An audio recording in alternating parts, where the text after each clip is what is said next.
নমস্কার, একেবি প্রাইম নিউজে সকলকে স্বাগত। সঙ্গে রয়েছে আমি তস্মিতা। চলে যাচ্ছি সংবাদে। আরবান এক্সটেনশন রোড 2 ও দ্বারকা এক্সপ্রেসওয়ের দিল্লি অংশ চালু হওয়ার সাথে সাথে নয়ডা থেকে দিল্লির ইন্দিরা গান্ধী আন্তর্জাতিক বিমানবন্দরে ভ্রমণে মাত্র 20 মিনিট সময় লাগবে। আগামী 16ই আগস্ট প্রধানমন্ত্রী নরেন্দ্র মোদী দুটি প্রকল্পের আনুষ্ঠানিক উদ্বোধন করবেন। উদ্বোধনটি দ্বারকা এক্সপ্রেসওয়েতে অনুষ্ঠিত হবে। অনুষ্ঠানে কেন্দ্রীয় মন্ত্রী নীতিন গডকরি, দিল্লির মুখ্যমন্ত্রী রেখা গুপ্তা, হরিয়ানার মুখ্যমন্ত্রী নয়াব সিং সাইনি এবং দিল্লি এনসিআর অঞ্চলের অন্যান্য সাংসদ ও বিধায়করা উপস্থিত থাকবেন। UER2 দিল্লির জন্য একটি আউটার রিং রোড হিসেবে কাজ করবে, যা শহরের বিভিন্ন অংশ থেকে সরাসরি বিমানবন্দরে প্রবেশাধিকার প্রদান করবে এবং জাতীয় রাজধানী অঞ্চল জুড়ে যোগাযোগ উন্নত করবে বলে জানা গেছে। রাজ্যে অষ্টম শ্রেণী থেকে দ্বাদশ শ্রেণীতে পড়ুয়া প্রায় 2,31,000 ছাত্রছাত্রীদের মধ্যে নেশাদ্রব্যের কুপ্রভাব ও ঝুঁকি সম্পর্কে সচেতনতা বৃদ্ধির লক্ষ্যে মঙ্গলবার থেকে রাজ্যের 1,187টি বিদ্যালয়ে 6,000 ক্লাসরুমে একযোগে শুরু হয়েছে নেশা বিরোধী কার্যক্রম বেল অফ এওয়ারনেস। বিদ্যালয় শিক্ষা দপ্তর ও স্বাস্থ্য দপ্তরের অধীনস্থ ত্রিপুরা এইডস কন্ট্রোল সোসাইটির যৌথ উদ্যোগে রাজধানীর প্রজ্ঞা ভবনে আয়োজিত এই কার্যক্রমের উদ্বোধন করেন মুখ্যমন্ত্রী ডক্টর মানিক সাহা। বয়ঃসন্ধিকালীন অনুসন্ধিচ্ছা থেকে কিংবা নেশাগ্রস্ত সহপাঠীদের সাহচর্যে শিরাবাহিত নেশার কবলে পড়ে মারণবিধি HIV বা এইডসে প্রতি বছর আক্রান্ত হচ্ছে অনেক কিশোর কিশোরী। সেদিকে লক্ষ্য রেখে বিশেষ করে অষ্টম শ্রেণী থেকে দ্বাদশ শ্রেণীতে পড়ুয়া প্রায় 2,31,000 ছাত্রছাত্রীদের মধ্যে নেশাদ্রব্যের কুপ্রভাব ও ঝুঁকি সম্পর্কে সচেতনতা বৃদ্ধির লক্ষ্যে মঙ্গলবার থেকে রাজ্যের 1,187টি বিদ্যালয়ে 6,000 ক্লাসরুমে একযোগে শুরু হয়েছে নেশা বিরোধী কার্যক্রম বেল অফ এওয়ারনেস। বিদ্যালয় শিক্ষা দপ্তর ও স্বাস্থ্য দপ্তরের অধীনস্থ ত্রিপুরা এইডস কন্ট্রোল সোসাইটির যৌথ উদ্যোগে রাজধানীর প্রজ্ঞা ভবনে আয়োজিত এই কার্যক্রমের উদ্বোধনী পর্বে উপস্থিত হয়ে সকল ছাত্রছাত্রীদের সম্বোধন করেন মুখ্যমন্ত্রী অধ্যাপক ডক্টর মানিক সাহা। একই সাথে ইন্টেন্সিফাইড ICE ক্যাম্পেইনের শুভারম্ভ করেন তিনি। প্রসঙ্গত, আন্তর্জাতিক যুব দিবস উপলক্ষে HIV এইডস সম্পর্কে স্কুল শিক্ষার্থীদের সচেতন করার লক্ষ্যে মঙ্গলবার প্রজ্ঞা ভবনে ত্রিপুরা রাজ্য এইডস কন্ট্রোল সোসাইটি ও স্বাস্থ্য ও পরিবার কল্যাণ দপ্তরের যৌথ উদ্যোগে এক অনুষ্ঠানের আয়োজন করা হয়। নাম দেওয়া হয় ওয়েল অ্যাওয়ারনেস। উক্ত অনুষ্ঠানে প্রধান অতিথি হিসেবে উপস্থিত ছিলেন রাজ্যের মুখ্যমন্ত্রী অধ্যাপক ডক্টর মানিক সাহা ছাড়াও উপস্থিত ছিলেন স্বাস্থ্য দপ্তরের সচিব কিরণ গিত্তে, শিক্ষা দপ্তরের special secretary Revel Hemendra Kumar সহ অন্যান্যরা। এই অনুষ্ঠানে মুখ্যমন্ত্রী IEC ক্যাম্পেইনের আনুষ্ঠানিক সূচনা করেন। পরবর্তীতে OTS ট্রিটমেন্টের মাধ্যমে যারা ইনজেকশনের মাধ্যমে ড্রাগ ব্যবহার করত, বর্তমানে তা ছেড়ে দিয়ে সুস্থ আছে এরকম একজনকে সংবর্ধনা প্রদান করেন মুখ্যমন্ত্রী। এদিন মুখ্যমন্ত্রী তার বক্তব্যে এইডস সম্পর্কে বিভিন্ন দিক আলোচনা করে এই সম্পর্কে সচেতনতা করার পাশাপাশি জানালেন রাজ্য সরকার এই সম্পর্কে যে কাজ করে চলেছে।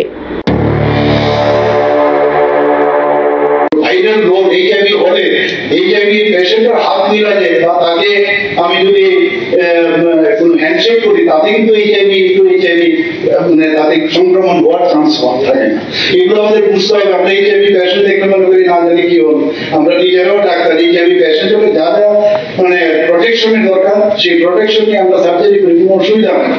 তো HIV পেশেন্টকে আমরা দেখেছি তাদের কোনো অবস্থায় হীনমন্যতায় ভুগতে না দেওয়া, তাদেরকে অ্যাজ গুড অ্যাজ নর্মাল মানুষ হিসাবে তাদেরকে যদি আমরা গণ্য করি তাহলে আমার মনে হয় সেটাকে আমাদের একটা সামাজিক ভাবে তাদেরকে আমরা ঠিক জায়গায় ফিরে আনতে পারবো থাকে, তাহলে কিন্তু তার সমস্যা হয় না।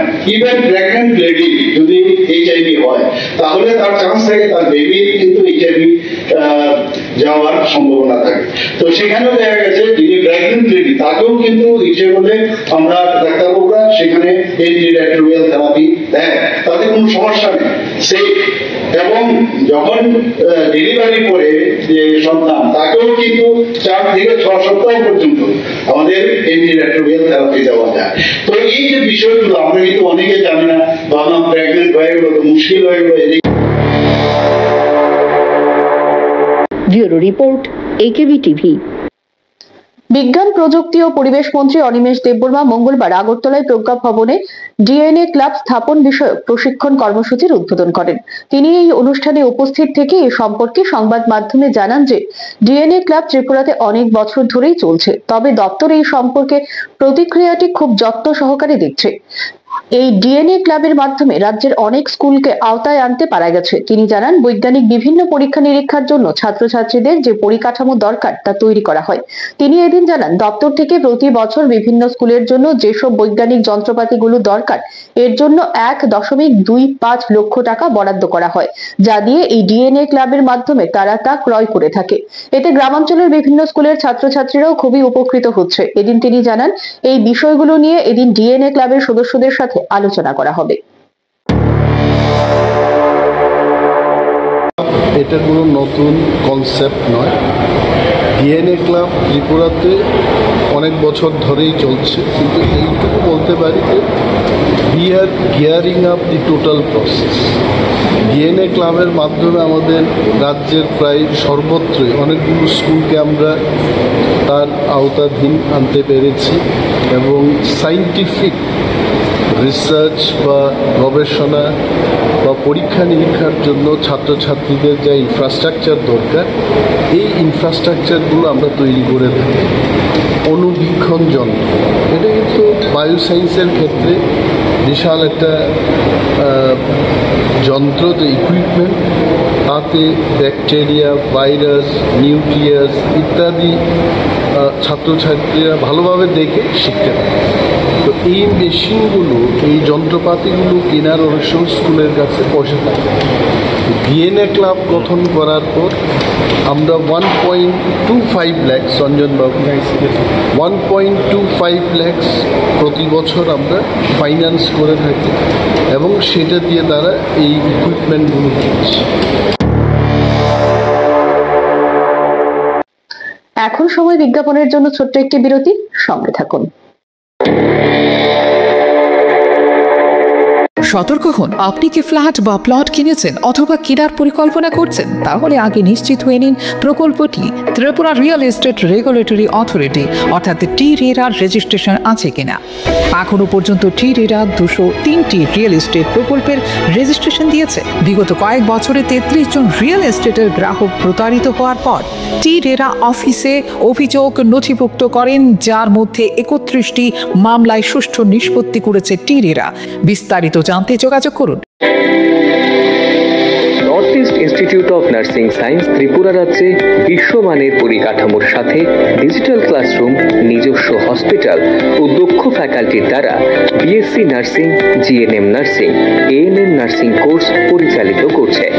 রয়েছে ভারত সরকার ও ত্রিপুরা সরকারের নার্সিং কাউন্সিলিং এর বিশেষ অনুমোদন।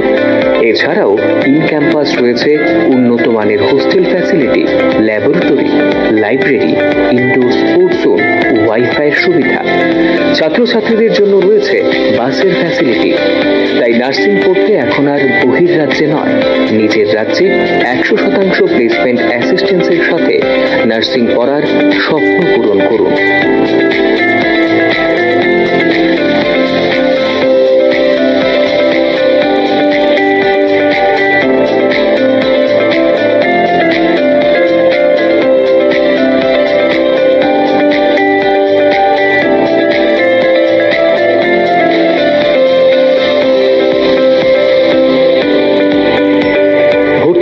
আজই যোগাযোগ করুন north east institute of nursing science, Agartala, Amtali bypass. Phone নম্বর 7085155609, 7005127202, 0381231506, 8257808056 অথবা ভিজিট করুন www.neins.ind.in, a unit of Devlook Hospital.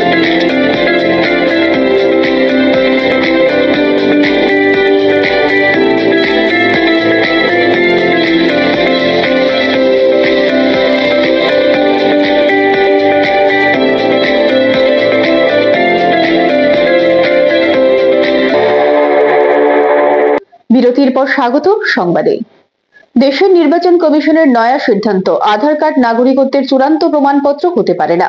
নির্বাচন কমিশনের সিদ্ধান্তে এবার সায় দিল সুপ্রিম কোর্ট। মঙ্গলবার এ ব্যাপারে শীর্ষ আদালত জানিয়ে দিল, আধার কার্ড কেবলই পরিচয়পত্র, সেটা নাগরিকত্বের চূড়ান্ত প্রমাণপত্র হতে পারে না।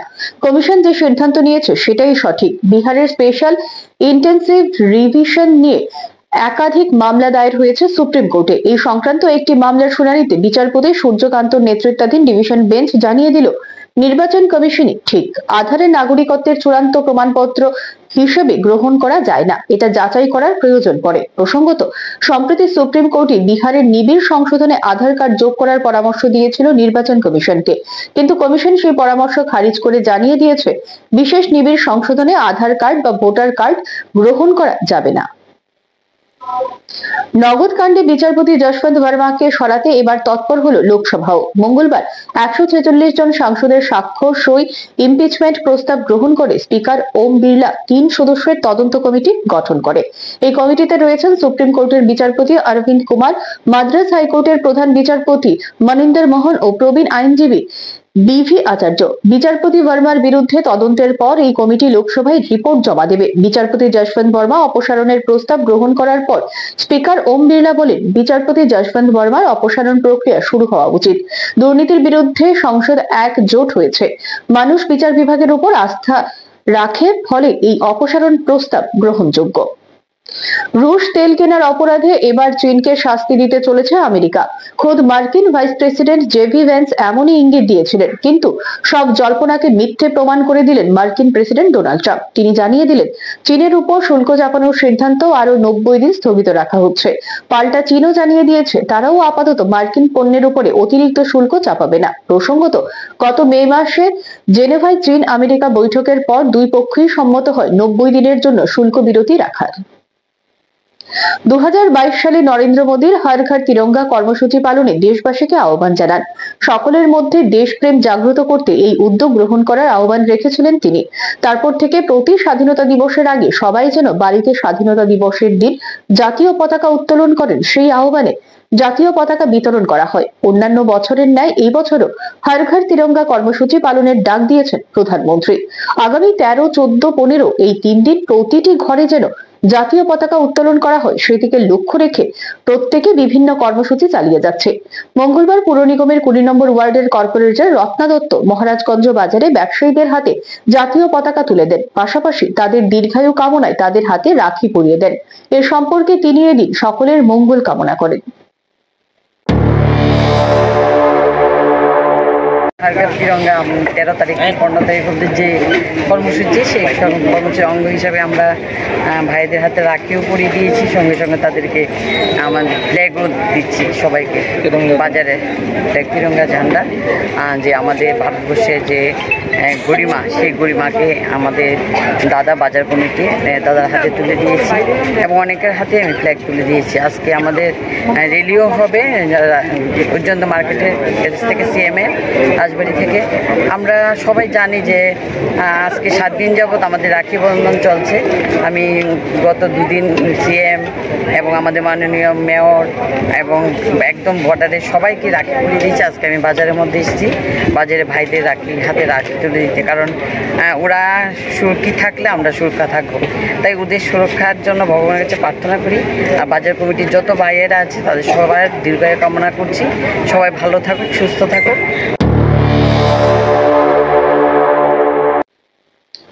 দীর্ঘ 4 দশকেরও বেশি সময় ধরে পশ্চিম জয়পুর এলাকায় সরকারি জমিতে বসবাস করছিল প্রায় 19টি পরিবার, কিন্তু সম্প্রতি প্রশাসনের তরফ থেকে উচ্ছেদ নোটিশ পাঠানো হয়েছে।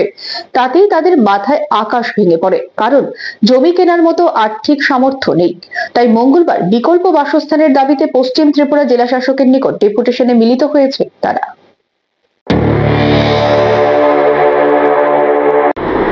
দীর্ঘ 4 দশকেরও বেশি সময় ধরে পশ্চিম জয়পুর এলাকায় সরকারি জমিতে বসবাস করছিল প্রায় 19টি পরিবার। এই পরিবারের সদস্যরা জানায়, তারা দীর্ঘ প্রায় 40 থেকে 45 বছর ধরে সরকারি নিয়ম মেনে পুরো কর ও বিদ্যুৎ বিল পরিশোধ করে আসছে। পরিবারের অধিকাংশ সদস্য দিনমজুর বা পরিচারিকার কাজ করে জীবিকা নির্বাহ করেন। মোট সদস্য সংখ্যা শতাধিক, যার মধ্যে শিশু, নারী ও প্রবীণও রয়েছেন। সম্প্রতি প্রশাসনের তরফ থেকে উচ্ছেদ নোটিশ পাঠানো হয়েছে, তাতেই তাদের মাথায় যেন আকাশ ভেঙে পড়ে। তারা জানিয়েছেন, জমি কেনার মতো আর্থিক সামর্থ্য নেই। এর আগে এলাকার কর্পোরেটর ও বিধায়কের কাছেও সাহায্যের আবেদন করেছেন তারা, কিন্তু সময়সীমা প্রায় শেষ হয়ে আসায় মঙ্গলবার তারা সরাসরি পশ্চিম ত্রিপুরা জেলা শাসকের দ্বারস্থ হয়েছেন। তাদের একটাই দাবি, সরকারি উন্নয়ন কর্মসূচি যেন চলতে থাকে, তবে তার সঙ্গে তাদের পুনর্বাসনের ব্যবস্থাও যাতে করা হয়। তাদের কথায় তারা উন্নয়নের বিরোধী নয়, কিন্তু বাঁচার জন্য একটি ছাদের ব্যবস্থা চাই। রাজ্যে অতীতেও উন্নয়ন প্রকল্পের কারণে বহু পরিবার উচ্ছেদ হয়েছে, তবে সেই ক্ষেত্রে বিকল্প বাসস্থানের ব্যবস্থা করা হয়েছে, এমন নজিরও আছে। তাই এই 19 পরিবারের আশা, সরকার এবারও মানবিক পদক্ষেপ নেবে। আমাদেরকে এই দ্বিতীয়বার আবার নোটিশ পাঠিয়েছে। তারা এই বলেছে যে আপনারা 7 দিনের মধ্যে ওঠার জন্য। তো আমরা একই বক্তব্য, আমরা এই যে মাসে আবার একটি উদ্দেশ্য যে আমরা এখন আমাদের এখানে উচিত করা হবে, আমাদের বিকল্প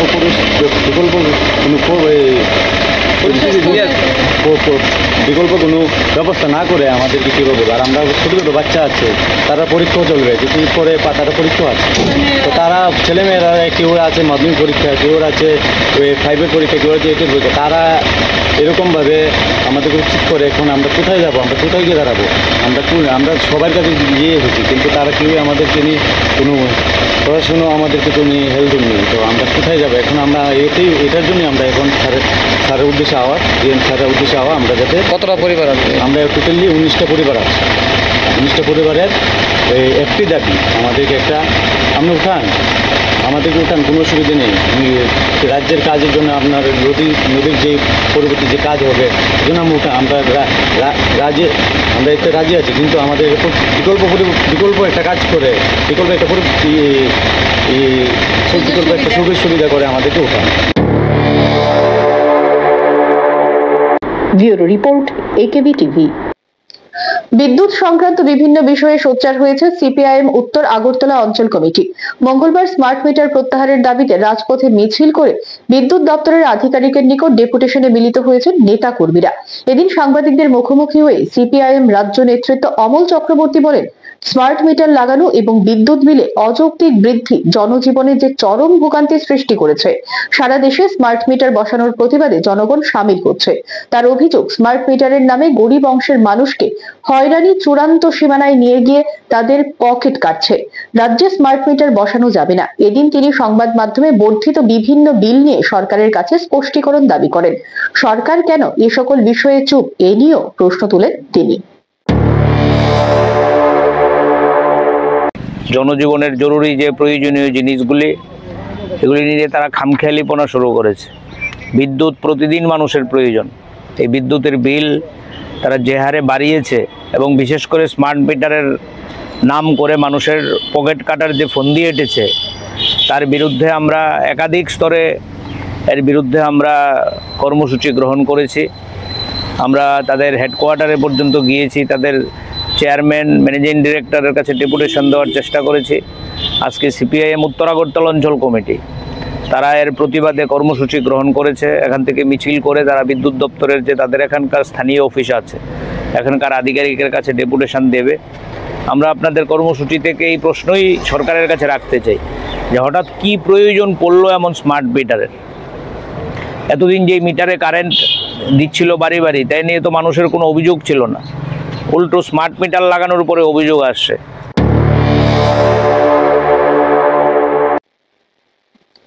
আচার্য গণক সম্প্রদায়ের তরফ থেকে গোর্খাবস্তি স্থিত ওবিসি ওয়েলফেয়ার অফিসে মঙ্গলবার এক ডেপুটেশন দেওয়া হয়। এদিন প্রতিনিধি দল ওবিসি কল্যাণ দপ্তরের চেয়ারম্যান তাপস মজুমদারের সঙ্গে সাক্ষাৎ করে তার হাতে তাদের দাবি সনদ তুলে দেন। আলোচনা করেন তাদের দাবি সনদে উল্লেখিত বিষয় নিয়ে এবং এ সম্পর্কে পদক্ষেপ গ্রহণের আবেদন জানান। এ সম্পর্কে এদিন প্রতিনিধি দলের পক্ষে সসীম আচার্য সংবাদ মাধ্যমে জানায় যে সেন্ট্রাল ও ওবিসি লিস্ট থেকে আচার্য গণক সম্প্রদায়কে বাদ দেওয়া হয়েছে, অথচ এই সম্প্রদায়ের প্রায় 90% লোকের উপর এখনো অনুন্নত রয়ে গেছে। যদি এই সম্প্রদায়কে সেন্ট্রাল ওবিসি তালিকায় অন্তর্ভুক্ত করা হয়, তবে এই অংশের জনগণের উন্নতি সম্ভব। তাই এদিন যাতে এই সম্প্রদায়কে কেন্দ্রীয় ওবিসি তালিকায় অন্তর্ভুক্ত করা হয়, এই আবেদন এদিন জানান তারা।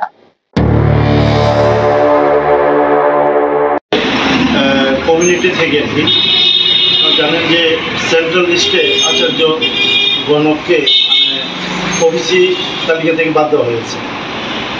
এই বাদ দেওয়ার ফলে আমাদের ত্রিপুরায় যারা আচার্য আছে, মানে আপনারা জানেন যে ত্রিপুরা আচার্য ম্যাক্সিমামই মানে ইকোনমিক্যালি তারা খুবই ব্যাকওয়ার্ড। আর ইকোনমিক্যালি ব্যাকওয়ার্ড হওয়ার জন্য এডুকেশনের দিক থেকে তারা অনেকটা পিছিয়ে পড়েছে।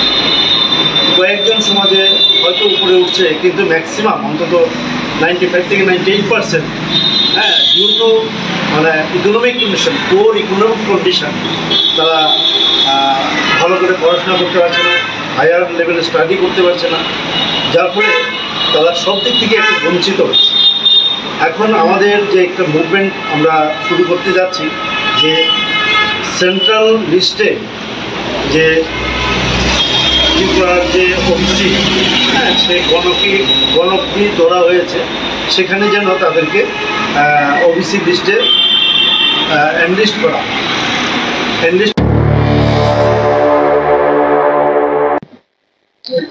গোমতী জেলার নতুন পুলিশ সুপার হিসেবে কাজে যোগ দিয়ে মঙ্গলবার সকালে বিভিন্ন থানা পরিদর্শন করেন ডক্টর কিরণ কুমারকে। এদিন সকালে রাধাকিশোরপুর থানায় যান তিনি। সেখানে যাওয়ার পর প্রথমে সেলামি গ্রহণ করে রাধাকিশোরপুর থানার বিভিন্ন কক্ষগুলো পরিদর্শন করেন। পরে তিনি সংবাদ মাধ্যমের মুখোমুখি হয়ে বলেন, রাজ্যের মুখ্যমন্ত্রীর যে ইচ্ছা নেশামুক্ত রাজ্য গড়ে তোলা, সেটা গোমতী জেলায়ও বাস্তবায়িত করার লক্ষ্য নিয়ে নেশামুক্ত গোমতী জেলা করার পরিকল্পনা রয়েছে। তেমনি উদয়পুর ট্রাফিক ব্যবস্থাকে ঢেলে সাজানোর পরিকল্পনা রয়েছে বলে জানান গোমতী জেলার নয়া পুলিশ সুপার। আবারও নিচ্ছে বিজ্ঞাপনের জন্য ছোট্ট একটি বিরতি, সঙ্গে থাকুন।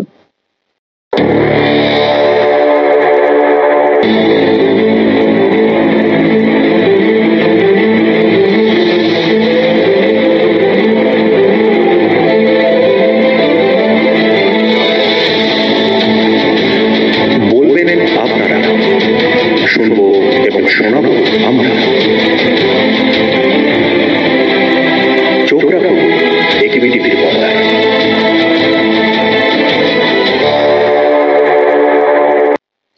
বিরতির পর স্বাগত সংবাদে। সুপারি কিলার দিয়ে স্ত্রীকে নৃশংসভাবে খুনের অভিযোগ উঠল স্বামীর বিরুদ্ধে। মঙ্গলবার জঙ্গল থেকে উদ্ধার হয় নিখোঁজ মহিলার কঙ্কালসার পচা গলা মৃতদেহ। অভিযুক্ত আবার পুরো নির্বাচনে তৃণমূল কংগ্রেসের প্রার্থী বলে জানা গেছে।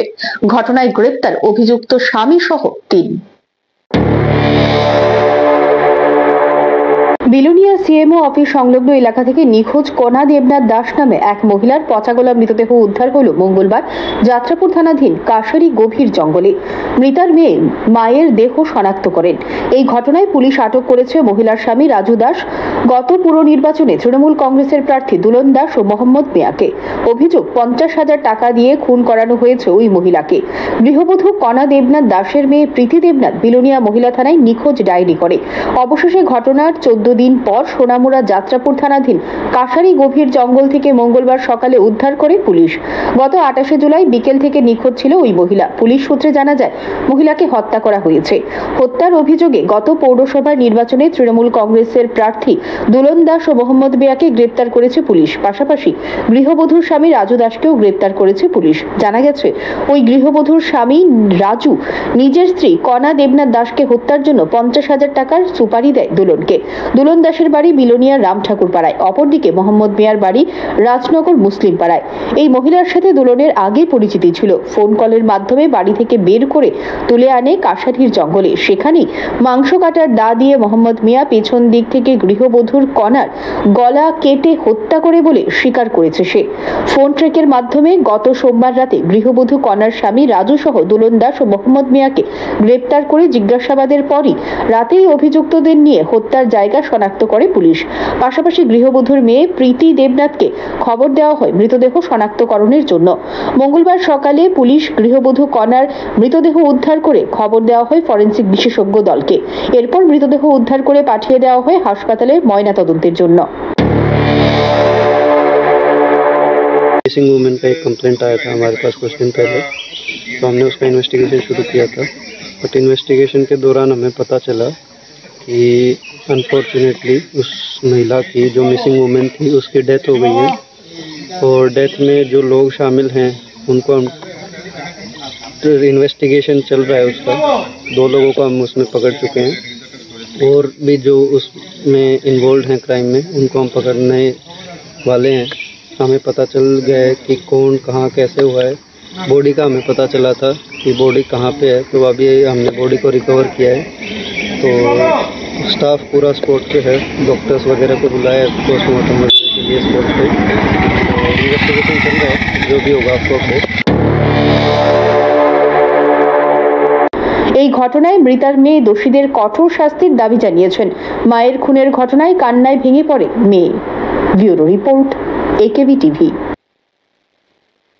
রোগীদের চিকিৎসা করতে করতে অসুস্থ হয়ে পড়লেন এক চিকিৎসক। জানা গেছে সোনামুড়া সামাজিক স্বাস্থ্য কেন্দ্রে চলছে মাত্র 2 জন মহিলা চিকিৎসক দিয়ে। তাদের মধ্যে একজন অসুস্থ হয়ে পড়েন সোমবার রাতে, কিন্তু তিনিও পরে আবার পরিষেবা দিয়েছেন বলে জানা গেছে। বর্তমানে চরম চিকিৎসক সংকটে সোনামুড়া সামাজিক স্বাস্থ্য কেন্দ্রটি। গত 3 দিন ধরে মাত্র 2 জন মহিলা চিকিৎসক দিয়ে চলছে হাসপাতাল। তার মধ্যে 24 ঘন্টা পরিষেবা দিতে গিয়ে একজন চিকিৎসক অসুস্থ হয়ে পড়েন। কিছুক্ষণ স্যালাইন নিয়ে ফের অসুস্থ শরীর নিয়ে ডিউটিতে যোগ দেন তিনি। চিকিৎসক সংকট চললেও উদাসীন ঊর্ধ্বতন কর্তৃপক্ষ। সংকটকালীন অবস্থায় 3 দিন ধরে স্থানীয় জনপ্রতিনিধি থেকে শুরু করে হাসপাতাল কর্মী কারোর ফোনই রিসিভ করছেন না সোনামুড়া মহকুমা স্বাস্থ্য আধিকারিক ডক্টর রাজেশ দাস। এ নিয়ে উঠছে নানা প্রশ্ন। বর্তমানে এখন আমরা 2 জন মেডিকেল অফিসার আছি। আমরা 2 জনই অল্টারনেট করে 24 ঘন্টা করে ডিউটি করছি। আমার নাম ডক্টর সর্বাণী দাস, আরেকজন ডক্টর দেবলীনা দাশগুপ্ত। আমরা 2 জনই অল্টারনেট করে 24 ঘন্টা করে ডিউটি করে যাচ্ছি। বর্তমানে পার্থ স্যার কোথায় রয়েছে? বা পার্থ স্যারের বিশেষ উনি খুবই অসুস্থ, তার জন্য মেডিকেল নিয়ে বাড়িতে গেছে। রোগীর পরিসংখ্যা কেমন আছে এখন বর্তমানে? এখানে তো অ্যারাউন্ড 200-এর উপরে আপাতত মানে আছে। রোজই এরকম হচ্ছে, কোনোদিন 300ও হয়ে যায়। তো আজকে আপাতত অ্যাবাভ 200-এর উপরে আছে।